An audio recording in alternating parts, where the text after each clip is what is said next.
अस्सलाम वालेकुम। कैसे हैं आप सब लोग? खैरियत से हैं? ठीक हैं। दो सप्लीमेंट जो एक दूसरे के लिए लाजिम और मलजूम हैं हर कंडीशन में, लेकिन कोई डॉक्टर उसका प्रॉपर यूज़ नहीं बताता।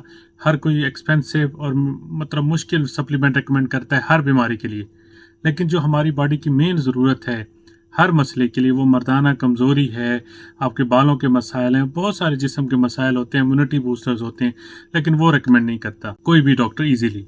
क्यों?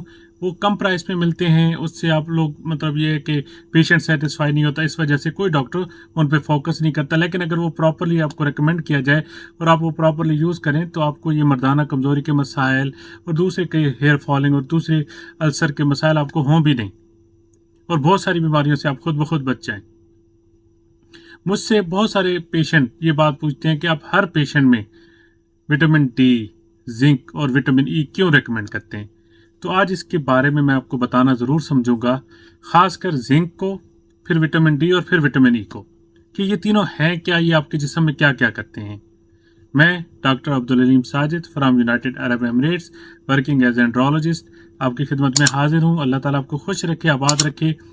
कभी कभी किसी वजह से, मैं इंसान हूँ, आपको रिप्लाई लेट आ सकता है, तो इसलिए नाराज़ ना हुआ करें, रिप्लाई ज़रूर आएगा। तो चलते हैं आज के टॉपिक की तरफ। तो सबसे पहले हम बात कर लेते हैं कि जिंक की डेफिशिएंसी से आपको क्या क्या हो सकता है। सबसे हम पहले बात करते हैं कि आजकल जो बालों को गिरने का मसला है, सबसे ज़्यादा अगर आपकी जिंक कम है तो आपका हेयर फॉल सबसे ज़्यादा बढ़ जाता है। सेकंड, आपका जो टेस्टोस्टेरोन है, एक मर्दाना हार्मोन है जो आपके मर्द की निशानी होती है कि वो मर्द है, उसको कम कर देता है अगर आपका जिंक कम हो। साथ में अगर बात की जाए तो आपके माउथ अल्सर की वजह हो सकती है, जिस्म पे अल्सर हो सकते हैं, ठीक है। आपकी आई साइड वीक हो सकती है। आपका इम्यूनिटी सिस्टम जो होता है, इम्यूनिटी बूस्टर होता है, बिकॉज अगर जिंक आप में कम है तो आपकी इम्यूनिटी भी कम होगी, जिससे आपको तरह तरह की फ्लू और तरह तरह के लाइट किस्म की बीमारियां भी आपको लगती रहेंगी। और सबसे बुरी चीज़ कि अगर आप में जिंक कम है तो आप इनफर्टिलिटी की तरफ चले जाते हैं। एक सबसे इम्पॉर्टेंट पॉइंट इस वीडियो का, अगर आपके अंदर जिंक कम है तो आपके जिस्म के अंदर जो विटामिन डी है वो भी प्रॉपर काम नहीं करता। इसलिए मैं कहता हूँ कि विटामिन डी, विटामिन ई और जिंक आपस में लाजिम और मलजूम हैं। ये जब तीनों लिए जाते हैं तो आपकी 99% बीमारियों का सबब हो जाता है। अब ये कैसे होता है? सबसे पहले हम जिंक डेफिशिएंसी आपको बताया। जिंक अगर आपके जिस्म में कम हो तो जो विटामिन डी के रिसेप्टर्स होते हैं वो भी प्रॉपर काम नहीं करते। अगर जिंक आपके जिस्म में पूरा होता है तो विटामिन डी अपना वो काम पूरा करता है। और विटामिन डी क्या है?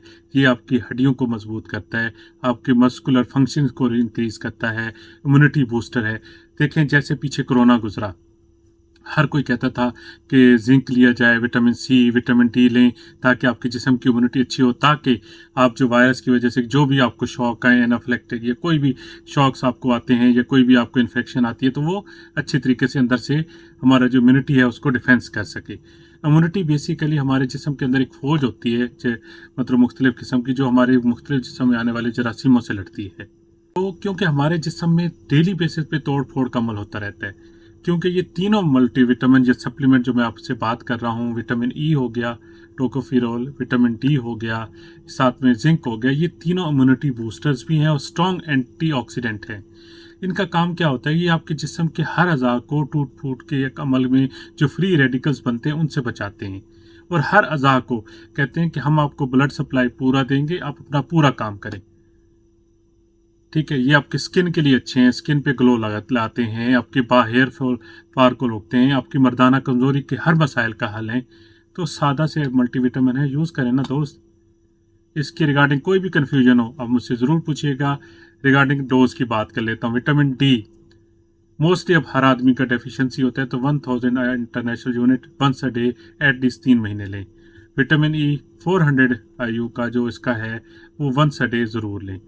Zinc 50 mg is the recommended dose for every male person, यानी जो भी है जिंक 50 mg आपको ज़रूर लेना चाहिए एटलीस्ट 3 महीने तक। आप up to 3 to 4 month easily use कर सकते हैं। और ये सबसे सेफ और अच्छे मल्टीविटामिन हैं जो आपके जिस्म को अंदर से मुकम्मल एक कवर यानी मुकम्मल सेहत याब कर देते हैं हर लिहाज से। तो मस्ट बी रिकमेंडेड कि ये तीनों साल्ट को अपनी डाइट में ज़रूर रखें और इनकी जो कंसंट्रेशन है वो मजबूत रखिएगा, सेम कंसंट्रेशन में लें। अगर आप किसी मल्टीविटामिन कम्बिनेशन में लेते हैं तो उसमें कम होते हैं। सेकेंडली, कुछ डाइट्स भी हैं जिसमें ये चीज़ें बहुत होती हैं। जिंक में अगर बात की जाए तो आप सी फूड ज़्यादा लें। विटामिन डी के लिए आप ठंडे टाइम की धूप लें, जो सुबह सुबह की होती है, वो उसमें विटामिन डी बहुत ज़्यादा होता है। साथ में अगर बात करते हैं विटामिन ई की, तो विटामिन ई ऑयल बेस्ड मतलब फार्मूला होता है, तो इसके लिए बेस्ट यही है कि इसको हमेशा दूध के साथ लेना चाहिए, विटामिन डी को भी और विटामिन ई। जिंक को हमेशा आप रात में लें, लेकिन पानी के साथ लें। तो ये थी कुल वीडियो आज की। उम्मीद है कि जो चीज़ें मैं आपको क्लियर करना चाहता था आपको समझ आ गई होंगी। अगर कोई भी क्यूरी हो फिर भी आप मुझसे व्हाट्सएप पे भी, यूट्यूब पे भी पूछ सकते हैं, तो इंशाल्लाह जवाब ज़रूर आएगा। देर सवेर हो सकती है क्यों, तो तुम प्लीज़ नाराज़ ना हुआ करें, इंशाल्लाह ज़रूर आपको रिप्लाई आएगा।